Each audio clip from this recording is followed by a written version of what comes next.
මේ දිත්තා සුලිකුණාටුව මගින් වැඩිම ආපදාවට ලක්වෙච්ච අමාත්‍යාංශයක් මම කිව්වා අපේ ප්‍රවාහන මහාමාර්ග අමාත්‍යාංශය. මේ අමාත්‍යාංශයේ යටතේ තියෙන අපි දන්නවා පාරවල් ගැන ගත්තොත් එහෙම පාරවල් වලට තමයි වැඩිම අලාභාණයක් සිදු වෙලා තියෙන්නේ. ඒහා B ගණේ පාරවල් ගත්තොත් එහෙම 572ක් පමණ සෙක්ෂන් සම්පූර්ණයෙන්ම විනාශයට පත් වෙලා තියෙනවා. මේ සියල්ල යථා තත්ත්වයට පත් කළ යුතු තත්ත්වයක තියෙනවා. මේක දුර ප්‍රමාණයක් විදිහට ගත්තොත් ගරු කතානායකතුමනි කිලෝමීටර් 1450.664ක් ලංකාවේ මාර්ග පද්ධතියේ A හා B මාර්ග මුළුමනින්ම මේ සුලිකුණාටුව මගින් විනාශ වෙලා තියෙනවා. මේකෙමුත් 1450 මුත් කිලෝමීටර් 723ක් මධ්‍යම පළාතේ පාරවල්. ඒතර වැඩිම හානියක් වෙලා තියෙන්නේ මේ මධ්‍යම පළාතට තමයි මාර්ග පද්ධතිය ගත්තා. මේ සඳහා අපි මේනකොට සැලසුම් සකස් කරලා තියෙනවා. මේ කෙසේද මේ ප්‍රතිනිර්මාණය කරන්නේ සහ ඒට වැයවන දල ඇස්තිමේන්තු වගයන් කුමක්ද කියලා. මේ සියලුම මාර්ග A සහ B අලාභාණයට ලක් වෙච්ච සියලුම මාර්ග ප්‍රතිසංස්කරණය වෙනුවෙන් අපිට වැය වෙනවා දල වශයෙන් රුපියල් මිලියන 68,844. බිලියන නම් දල වශයෙන් 69ක්. මේක අපි දිස්ත්‍රික්ක වශයෙන් වෙන් වශයෙන් ගත්තොත් එහෙම පළාත් වශයෙන් වෙන් කරලා ගත්තොත් එහෙම මධ්‍යම පළාතට විතරක් ඒ බිලියන 69න් බිලියන 52ක්ම වැය වෙන්නේ මධ්‍යම පළාතේ පාරවල් A හා B පාරවල් පමණක් යථාවත් කිරීම. ඒකෙමුත් මහනුවර දිස්ත්‍රික්කය ගත්තොත් එහෙම බිලියන 32ක්. ඒතකොට අපිට හිතා ගන්න පුළුවන් මේ ඩැමේජ් එක කේන්ද්‍රගත වෙලා තියෙන්නේ මොන පළාත් වලටද මොන දිස්ත්‍රික්ක වලටද කියන එක අපිට දල අවබෝධයක් ගන්න පුළුවන්. ඒ වගේම පාලම් වලටත් විශාල අලාභාණයක් වෙලා තියෙනවා. ප්‍රධාන වශයෙන් පාලම් 40ක් සම්පූර්ණයෙන්ම වගේ විනාශ වෙලා තියෙනවා. ඒවා සම්පූර්ණ යථාවත් කළ යුතුයි. ඒමුත් පාලම් 18ක් ප්‍රධාන පාලම්. මේ 18 පමණක් යාවත් කාරණය කරන්න අලුතෙන් ඉදි කරන්න රුපියල් බිලියන 6කට වඩා වැය වෙනවා.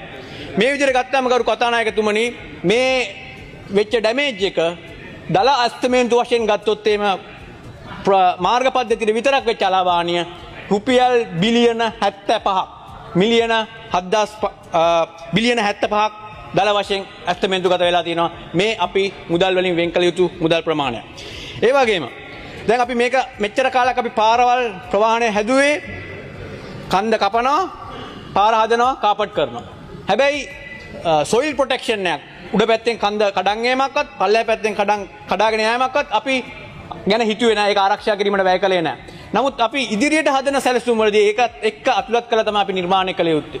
මේ සඳහා දල වශයෙන් අපි ගත්තොත් එහෙම මේ ඩැමේජ් ඉම්ප්‍රූව්මන්ට් සහ සේෆ්ටි ස්ට්‍රක්චර් ඩෙවලොප්මන්ට්ත් එක්ක ගත්තොත් එහෙම ඒ සඳහා අපිට හිතෙනවා දල වශයෙන් රුපියල් බිලියන 115ක් පමණ වැය වෙනවා කියලා. මේ සම්පූර්ණ වියදම මේ ඩැමේජ් එක සම්පූර්ණයෙන් රිකවර් කරලා මේ තිබ්බට වඩා හොඳට ප්‍රතිනිර්මාණය කිරීම සඳහා දල වශයෙන් අපිට රුපියල් බිලියන 190ක වගේ මුදලක් වැය වෙනවා මේ මාර්ග පද්ධතිය යථාවත් කරන්න. මේ වගේම මහනුවර දිස්ත්‍රික්කයේ ගත්තොත් එහෙම මාර්ග 102ක් A සහ B මාර්ග හැර A සහ B මාර්ගات ඇතුළත්ව අවහිර වෙලා තිබ්බා. මේ වෙනකොට මාර්ග 98ක් ප්‍රවාහනය සඳහා විවෘත කරලා තිනවා. මාර්ග 4යි තාමත් අපිට අවහිර වෙලා තියෙන්නේ. මාතලේ දිස්ත්‍රික්කයේ මාර්ග 38ම විවෘත කරගන්න හැකියාව ලැබිලා තිනවා. නුවරඑළිය දිස්ත්‍රික්කයේ මාර්ග 53න් දෙකක් අපිට තවත් තියෙනවා විවෘත කර ගැනීම සඳහා. ඊළඟට වැඩියෙන්ම දෙපාර්තමේන්තු වශයෙන් ගත්තොත් එimhe වැඩිම හානියකට අපිට ලක් වුණේ දුම්රිය දෙපාර්තමේන්තුව.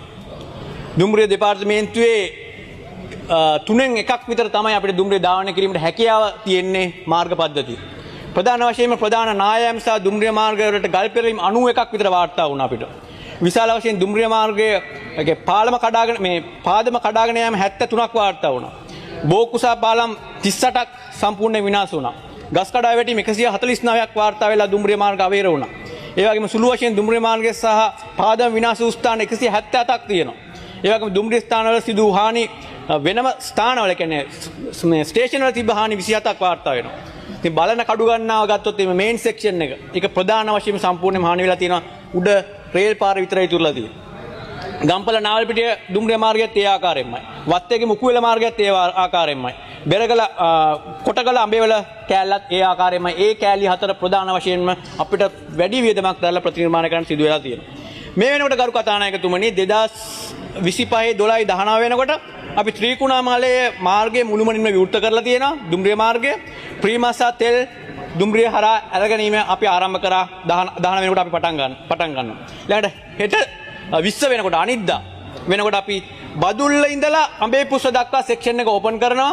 සංචාරක කර්මාන්තයත් වැදගත් වෙනවා. අපි ඒ වැඩේ පටන් ගන්නවා 20 වෙනිදා වෙනකොට. ඊළඟට 2026 ජනවාරි 1 වෙනිදා වෙනකොට අපි උතුරු මාර්ගයේ මහව දක්වා ධාවනය වෙනවා. දැන් මේ වෙනකොට ඒක KKS දක්වාම කංකසතුරේ දක්වාම ධාවනය කරන්න, ඒ කියන්නේ සම්පූර්ණ සෙක්ෂන් එකම ධාවනය කරන්න පුළුවන් තත්ත්වයට හදනවා. ඒ වගේම පුත්තලම් මාර්ගයේ මේ වෙනකොට නාත්තන්ඩිය දක්වා ධාවනය වෙනවා. ඒ ධාවනය වෙන ප්‍රමාණය අපි හලාවත දක්වාම දීර්ඝ කරනවා ජනවාරි 1 වෙනිදා වෙනකොට. ඒ වගේම මඩවකල්පු මාර්ගය මුළුමනින්ම විවෘත කරනවා ජනවාරි 1 වෙනිදා වෙනකොට. ඊළඟට 2026 1/15 වෙනකොට අපි වත්තේගම මාතල නුවර වත්තේගම මාතලේ සෙක්ෂන් එකක් තියෙනවා. එතන දුම්රියක් හිර වෙලා තියෙනවා මාර්ගය අවහිර වීම නිසා. අපි වත්තේගම දක්වා తాවකාලික පාර නිර්මාණය කරලා ඒ හිර වෙලා තියෙන දුම්රිය එළියට අරගෙන ඒ කටයුතු කරන්න බලාපොරොත්තු වෙනවා. ඒ වගේම 26/2/1 වෙනකොට පෙබරවාරි 1 වෙනිදා වෙනකොට අපි තලේමන්නාරම් මාර්ගය සම්පූර්ණයෙන් විවෘත කරන්න බලාපොරොත්තු වෙනවා. මේ ආකාරයෙන් ඉදිරි සැලසුම අපි නිර්මාණය කරලා තියෙනවා. මාර්ග පද්ධතියත් ගරු කතානායකතුමනි අපි ලංකාවේ හානියටපත් වෙච්ච සියලුම මාර්ග කෙසේද නිර්මාණය කරන්නේ වැය වෙන මුදල දිනවකානුත් එක්ක අපි සම්පූර්ණයෙන්ම සැලසුම් සකස් කරලා තියෙන අපිට ඉදිරි කාලයේදී මේ වැඩ කටයුතු ටික අපිට සාර්ථකව කරගැනීමේ හැකියාව තියෙනවා කියන එක අපි ලොකු විශ්වාසයක් තියෙනවා. මේ අර්බුදය මේ අලාභාණය සිදු වෙච්ච දවසේ ඉඳලම දේශපාලන නායකත්වය විදිහට අපි රට දී යුතු නායකත්වය අපි නිවැරදි ආකාරයෙන් දුන්නා කියන විශ්වාසය අපේ තුළ තියෙනවා. ඒ විශ්වාසය අපි හිතනවා ජනතාව තුළත් තියෙනවා කියන එක. ගරු කතානායකතුනි සමහර මන්ත්‍රීවරු අපේම මෙතන වාඩිලා ඉන්න මන්ත්‍රීවරුන්ගේ ගෙවල් සම්පූර්ණයෙන් වතුරෙන් යට වෙලා තිබ්බේ. උන්ගේ දරු පවුල් ඉන්නවද නැද්ද කියලාවත් දන්නේ නැහැ. මොකද කමියුනිකේෂන් එක සම්පූර්ණයෙන් නතර වෙලා තිබ්බේ. හැබැයි ඔවුන් පැය 24ම ඒ දින දෙක තුනම ඒව ගැන හෙව්වේ නැහැ. තනිකරම මේ මෙහෙයුමේ නිරත වෙලා හිටියේ. ඒක පෞද්ගලිකව මම අත්විඳිනා. ඒ වගේම මේ විතරක් නෙවෙයි. පාර්ලිමේන්තු මන්ත්‍රීවරු විතරක් නෙවෙයි. ප්‍රාදේශීය සභා මන්ත්‍රීවරුත් කඳු නායකයාට පස්සේ ඒවල ඉන්න මිනිසුන් එළියට ගන්න දිවාරය මෙහෙසුණා. හැබැයි ඒ ටික අරගෙන එළියට එනකොට බලනකොට තමන්ගේ ගෙදරත් ගිහිල්ලා. දන්නේ ඔව් ඒ දවස් දෙක තුනට පස්සේ ගෙදරට ආවට පස්සේ. තාමත් ඒ වගේ മന്ത്രിවරු මේ අපේ කණ්ඩායම වල ඉන්නවා. ඒ වගේම කරු කතානායකතුමනි අපිට නොපෙනුන සංවිධායක සහෝදරවරු ඉන්නවා. ඔවුන්ගේ දරුපවුල් තාමත් කඳවුරු ඉන්නේ. හැබැයි ඒක රජයට බාර දීලා තමන්ට පැවරෙන වගකීම වෙනුවෙන් තවත් කැපවෙන ඒ සහෝදර සහෝදරියෝ අපමණ ප්‍රමාණයක් මේ අතර ඉන්නවා. මේ වගේ දේශපාලන ව්‍යාපාරයක් එකතු වෙලා තමයි මේ වැඩේ ගොඩ දැම්මේ. ඇත්තටම කිව්වොත් අපිට දේශපාලනට පුයර බබාලා නැහැ. අපිට දරා ගැනීම හැකියාව හොඳට හුරු කරු කතානායකතුමනි. මේ ව්‍යසනේ අපි සාර්ථක මුහුණ දීමට නායකත්වය දීමට අපිට හැකියාව ලැබුණේ ඒ දරා ගැනීම හැකියාව තිබු නිසා. දේශපාලන භීෂණයෙන් වරක් අපේ පක්ෂයේ අතුගාලා දාන්න උත්සාහ කරපු ව්‍යාපාරය. හැබැයි අපි ඒක නැගිට්ටා. අපිට නැගිටින්න හැකියාව ලැබුණා. අනන්ත ප්‍රතික්ෂේප කිරීම තිබ්බා. මතවාදී පිළිකුල් කිරීම තිබ්බා. හැබැයි ඒක හමුවෙත් අරමුණක් වෙනුවෙන් දශක ගාණක් ඒකායන බලාපොරොත්තුවක් තියාගෙන ජයග්‍රහණය කරා මේපු ව්‍යාපාරයක් තියෙන දේශපාලන පක්ෂයක් අපි. ඒ වගේම අපිට ලොවෙත් දිනන්න බෑ කියද්දි ලොවෙත් නැති වෙන්න දිනලා පෙන්නපු දේශපාලන ව්‍යාපාරයක් ගරු කතානායකතුමනි.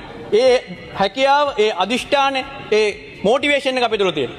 අමාරුම පිච්චල හොඳටම බැට් කරන්න පුළුවන් හැකියාව අපිට තියෙනවා. ඒක අපි කරලා පෙන්නන තියෙනවා, අපි ඉදිරියට කරනවා. ඒ විශ්වාසය තුළ තමයි ජනතාව අපේ කෙරෙහි විශ්වාසය තියලා තියෙන්නේ. ඒ විශ්වාසය තමයි රාජ්‍ය යාන්ත්‍රණයත් අපිත් එක්ක මුහු වෙලා තියෙන්නේ.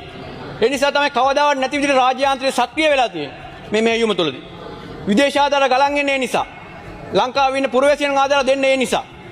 අපි දන්නවා රාජ්‍ය යාන්ත්‍රණය ගත්තොත් එහෙම පහුගිය කාලේ පුරාවට අපිට එළියේ මතයක් හැදිලා තිබ්බේ කළු කරපු රාජ්‍ය යාන්ත්‍රණයක් තිබ්බේ. රාජ්‍ය සේවය වැඩක් නැහැ කියලා.